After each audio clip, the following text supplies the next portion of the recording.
পার্থ ভৌমিকের আরও একটা পরিচয় রয়েছে, নিশ্চয়ই জানেন, আমার বলার অপেক্ষা রাখে না। Hello sir.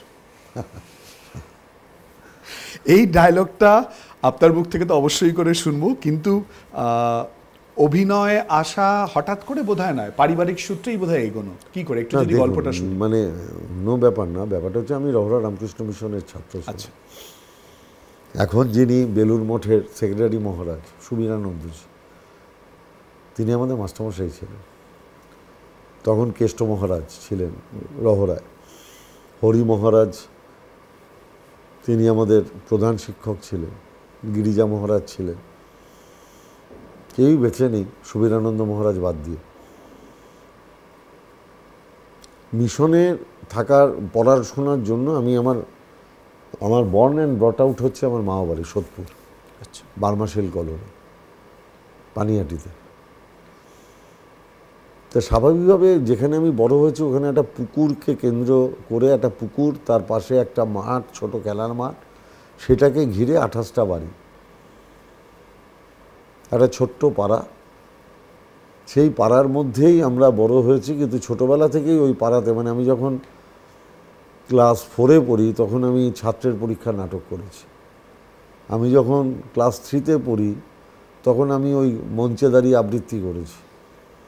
স্বাভাবিকভাবে আমি আমার মামা বাড়িতে দুর্গাপুজো হয়, এখনও হয়, তখনও হতো, সব পরিবারের লোকেরা আসতো। আমি বসে বসে আমার মাকে অভিনয় করতে দেখেছি, মানে অভিনয় করছে না। একটা চর্চা ছিল ছোটোবেলা থেকে। পরবর্তীকালে ওই পাড়াতেই প্রচুর নাটক করেছি। তারপরে ইউনিভার্সিটি শেষ হওয়ার পর নিজের জন্মভিটে নৈহাটিতে এসছি, এসে এখানেও যে পাড়ায় উঠেছিলাম সেখানেও নাটক এসব করেছি। কিন্তু মূলত সেটা পুরোটাই ছিল অ্যামেচার, মানে পাড়ার নাটক এর মধ্যে থাকা। কিন্তু আমি নাটক দেখতাম, মানে সিনেমার থেকেও নাটক দেখার প্রতি আমার আকর্ষণ বেশি ছিল। আমি সারা রাত জেগে একাডেমিতে লাইন দিয়ে টিকিট কেটে, তখন 11-12-এ পড়ি, আমি সৌম্য মিত্রের নাটক দেখেছি টিকিট কেটে, হোল নাইট, আমার মনে আছে। আমি অরুণ মুখোপাধ্যায়ের জগন্নাথ, মারিচ সংবাদ, রুদ্রবাবুর থিয়েটার, অজিতেশ বন্দ্যোপাধ্যায় ফুটবল, খড়িরগণ্ডি, আমি প্রচুর নাটক দেখেছি, প্রচুর। মানে আমার মনে আছে নিমু ভৌমিক করতেন সকালের জন্যে, উৎপলবাবুর নাটক দেখেছি। তা স্বাভাবিকভাবে নাটকের প্রতি একটা ভালোবাসা, আকর্ষণ ছোটোবেলা থেকেই ছিল। কিন্তু পরবর্তীকালে মমতা ব্যানার্জির নেতৃত্বে তৃণমূল কংগ্রেস মূলত এই পিরিয়ডটায়, যেহেতু তখন দলের দায়িত্ব অনেকটা কাঁধে এসে পড়েছিল, সিঙ্গুর আন্দোলন, নন্দীগ্রাম আন্দোলন, আমার ওখানেও জমি আন্দোলন নৈহাটির মধ্যে, যেটা পরবর্তীকালে মমতা ব্যানার্জি শিল্প পার্ক করেছে 100 একরের উপর। এইসব করতে গিয়ে এই সময়টা অনেকটা বিচ্যুত হয়ে গেছিলাম।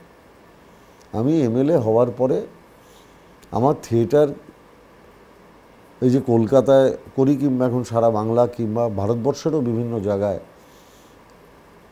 সুযোগ পেলে থিয়েটার করতে যাই, সেটা মূলত ব্রাত্য বসুর জন্য। মানে ব্রাত্য বসুই আমাকে প্রথম ইনসিস্ট করেন যে আপনি নাটকটা করুন। তা আমি হাসতে হাসতে বলি যে এরকম আপনি যদি ডিরেকশন দেন তাহলে আমি করব। তো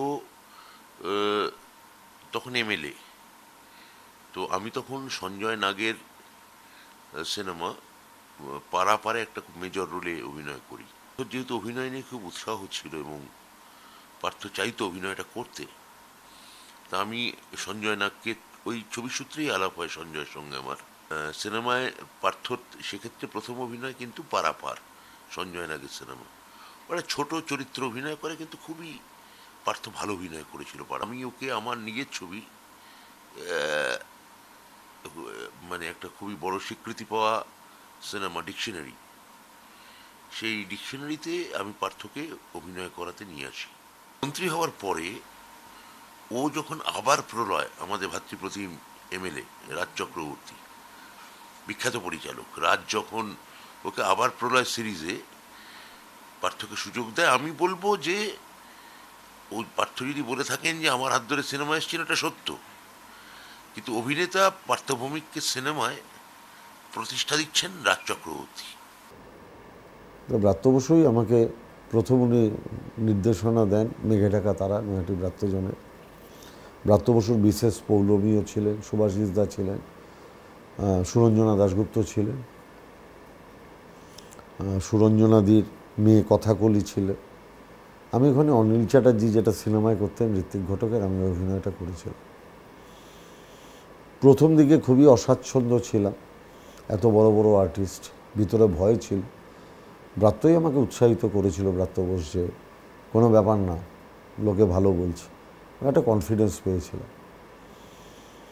আর 2021-এর পরে আমার দায়বদ্ধ নাটক দেখে রাজ চক্রবর্তী আমাকে জোর করে ওয়েব সিরিজে নামায়। পার্থদা খুবই ভালো একজন অভিনেতা, আমার পার্থদার সঙ্গে কাজ করতে খুব ভালো লাগে।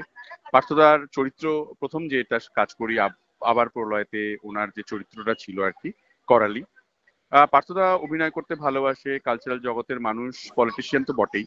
আমার ভীষণ ভালো লাগে একটা মানুষ সব দিকটা ব্যালেন্স করতে পারে অবভিয়াসলি। উনি আমার প্রশংসা করেছেন, এটার জন্য আমি মানে ওনার কাছে কৃতজ্ঞ অবভিয়াসলি। বাট উনি খুবই ট্যালেন্টেড আর কি, পার্থভৌমিক খুবই ট্যালেন্টেড একজন মানুষ। আমি অনেক ভয় পেয়েছিলাম, আমি বলেছিলাম আমি এটা পারবো না। এবং তখন আমার মনে আছে যে আমি দিদির কাছেও 5-6 দিনের ছুটি চেয়েছিলাম, যে আমাকে ছুটি দাও। কী কারণে সেটা বলিনি, বলেছিলাম আমাকে আমার 5 দিনের, আমার তো আমি যাই করি অনুমতি। এবং দল যেহেতু তখন অভিষেক বন্দ্যোপাধ্যায় দেখতো, মানে দেখে আর কি, আমি অভিষেক বন্দ্যোপাধ্যায়ের কাছেও একটা অনুমতি চেয়েছিলাম, আমি 5 দিন থাকবো না, আমার ছুটি দেওয়া। আমার মনে আছে পরবর্তীকালে অভিষেক বন্দ্যোপাধ্যায়, তুমি ছুটি নিয়েছিলে কিন্তু কী কারণে নিয়েছিলে তখন বলুন। তা আমি তখন হেসেছিলাম, আমাকে রাত জোর করে করিয়েছিল। এবং ব্রাত্য বসুর চোখ ঠিক ছিল, রাজ চক্রবর্তীর চোখ ঠিক ছিল, এটা তো আমি বিচার করতে পারবো না, মানুষ বিচার করবে। পরবর্তীকালে আমি আরও অনেকের সাথে করেছি কাজ, সৃজিত মুখোপাধ্যায়,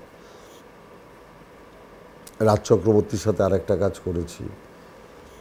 রাজ আমার খুব ফেভারিট ডিরেক্টর, এরাও সৃজিত মুখোপাধ্যায়, কৌশিক গাঙ্গুলি, অভিজিৎ বাবু, এরা, হরনাথ চক্রবর্তী, কিংবা আগের দিনের যারা ছিলেন তারা তো প্রখ্যাত পরিচালক। নতুন দিকের মৈনাকবাবু খুব ভালো কাজ করেন, অনেক ভালো ভালো, আইডি গৃহপ্রবেশটা অসম্ভব ভালো করেছে, অনেক ভালো ভালো পরিচালক আছে।